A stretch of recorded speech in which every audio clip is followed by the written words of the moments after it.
you awake? I thought I heard you get up. Yeah, I'm awake. Sorry, I just can't sleep. Are you thinking about him? Yeah, a bit. Usually get back to sleep, my love. I'm fine. No, it's okay. What else is on your mind? I don't know. It seems weird, but I had one of the most vivid dreams of my life. I saw a fox on a snowy mountain, just looking confused and worried. Those eyes. I can't get those eyes out of my head. She was running in the windy snow, looking for something. Do you think it has to do with you and what's been going on? I don't know. It was just a dream, Rachel. They're not meant to make sense. A lot's happened the past couple days, that's all. Well, if you're not going to sleep anyway, you should tell me. I want to hear. All right.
So, not far from her home, she followed that path to something unexpected.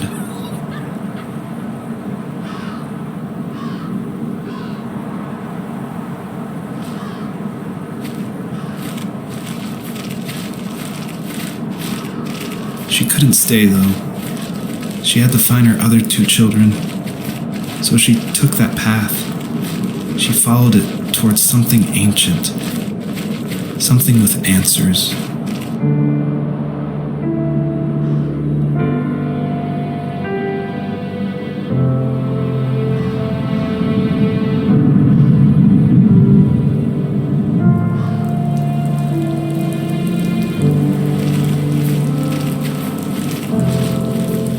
The fox looked high and low, searching for any sign of her cubs. Points of light showed the way to this ancient tree. It was as if each one had a story to tell, all their own. The land was trying to tell my story, too. I felt like I was right behind her the whole time.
That's one way of putting it.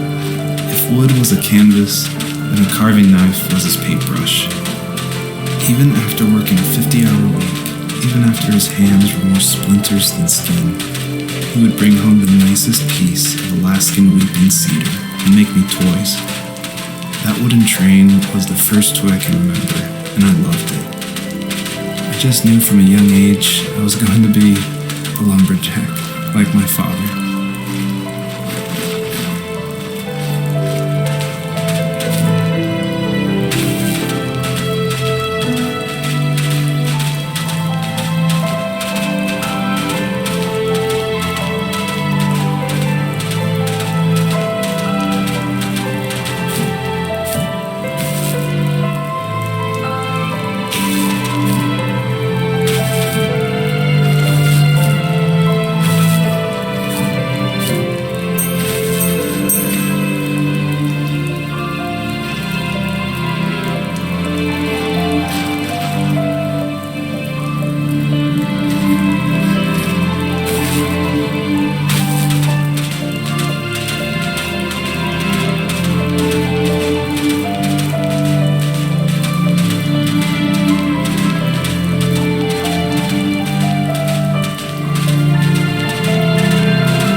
My teenage years were full of sketching, angst, and trouble.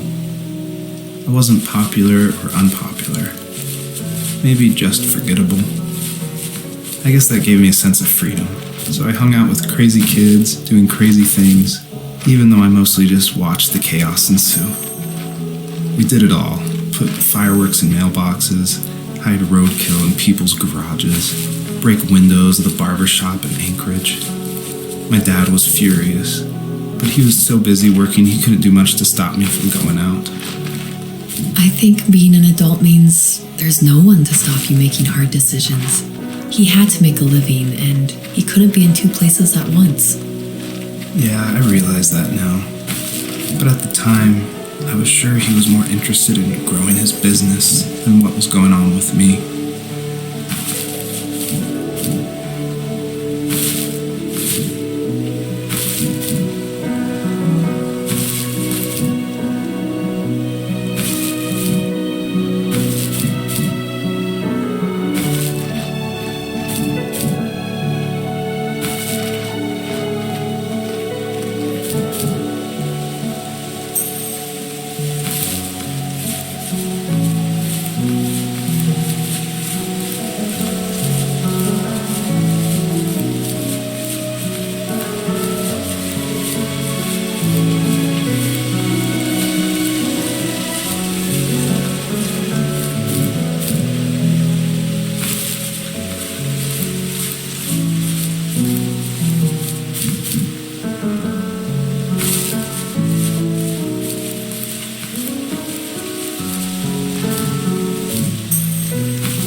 He was working another late night, and my friends were over, saying how bored they were and how they had come all the way out to my house for nothing.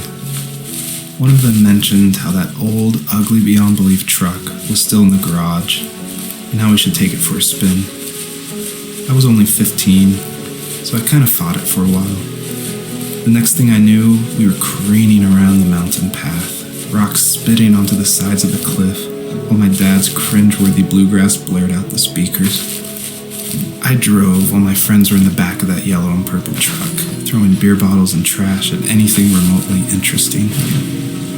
Felt like I was soaring in the air with borrowed wings. But all good things have endings. A cop outside of Eagle River pulled us over after he saw us in a bottle rocket into someone's yard. What followed was a long night of talking to disappointed adults and feeling smaller than ever.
My friends would laugh about that night and talk about how crazy it was, and I laughed along, pretending it didn't bother me.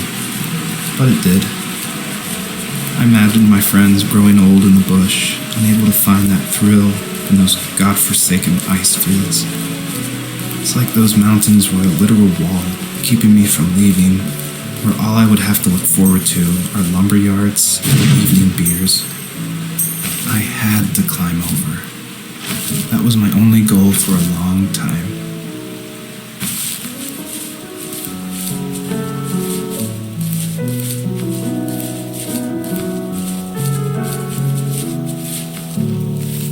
If there was some way I could take my love of drawing and turn it into a way of escape, nothing would make me happier.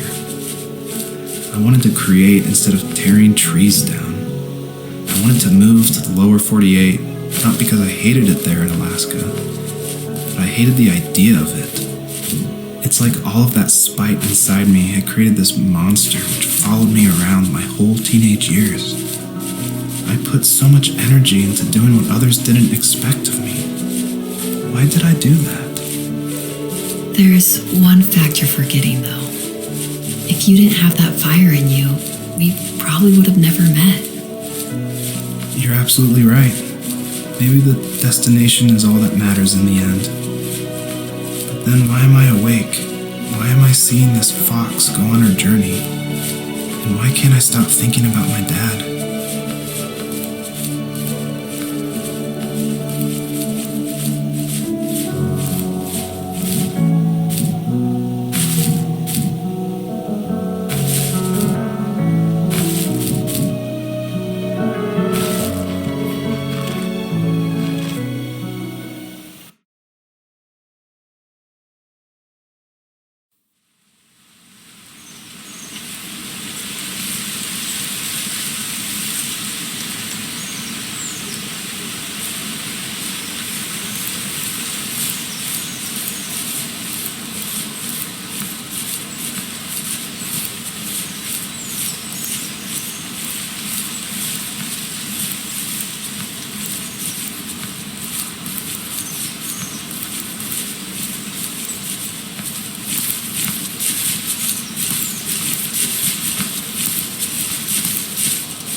Even at my most distant, at the times when I detested him the most, he kept reaching out.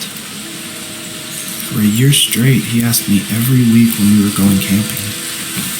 I thought he was just dense. Eventually, to shut him up, I agreed. We carried out the worn lawn chairs from the garage and set up a cinder block campfire at the site we'd always used behind the house. We walked down the mountain path, talking in the warm sunshine we only got a couple months of the year. Those 3 obsidian rocks shimmered alongside the shore, almost like sparklers pressed against a dark window. I'll never forget that wet stone on my feet, or how those massive mountains looked even bigger in the lake's reflection. I felt small, but grateful. As the sun set, my dad found something I hadn't seen for a long time. The tree where I'd made my first carving when I was 6. I hadn't even carved it. My dad had helped me, but I still called it my tree.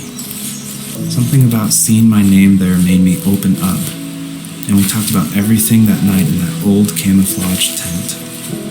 I told him how much I loved sketching and design, and how it would be a dream to study architecture in Seattle. I told him how I didn't get along with my friends much anymore, but that I didn't mind being alone. He told me he was there for me, and he joked that if all he had to do was write my name on a tree to finally get me to talk, he would have left me carved logs with novels on them in front of my room every morning. I don't know why it took me that long to realize it, but it was then I knew how much he had sacrificed for me.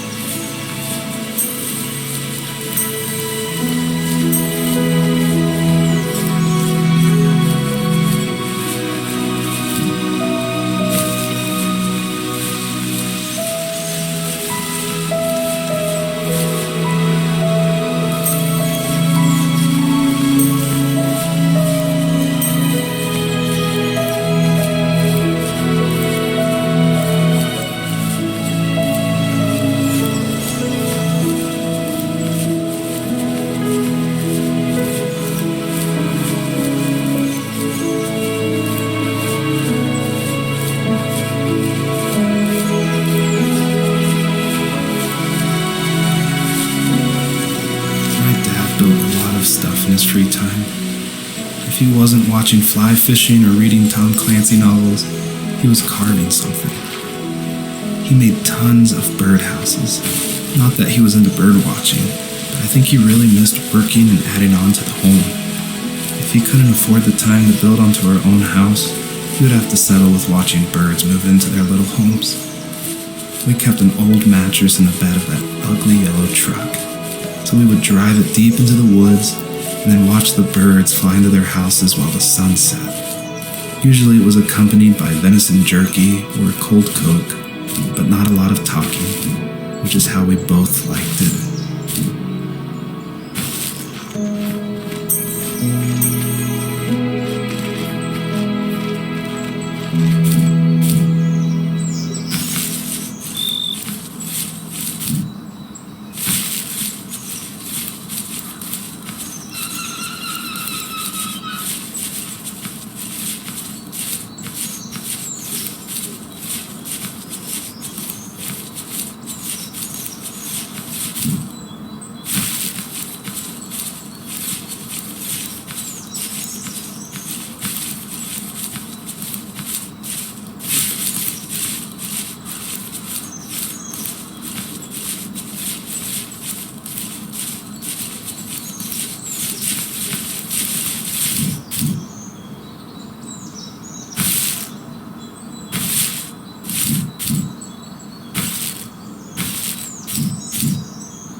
We were happiest underneath the evergreens.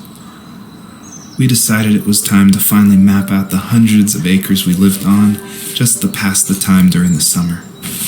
He was only free in the evenings, so I would spend the day wasting time on dial-up internet and sketching, and then we would rush into the woods, pen and map in hand, before evening fell.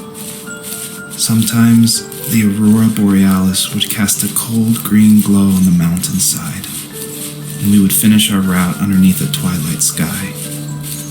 Sometimes I was lonely during those summer days, but there was comfort in the routine. A lot of teenagers aren't looking for the daily grind, though. There's nothing wrong with wanting to get out, to leave your childhood home. You wanted to progress, to make something of yourself. Yeah, you're right. That house. I'm sure it's the same as how I left it. Then why does it feel so different? I doubt you're the only adult to have looked back and asked that question.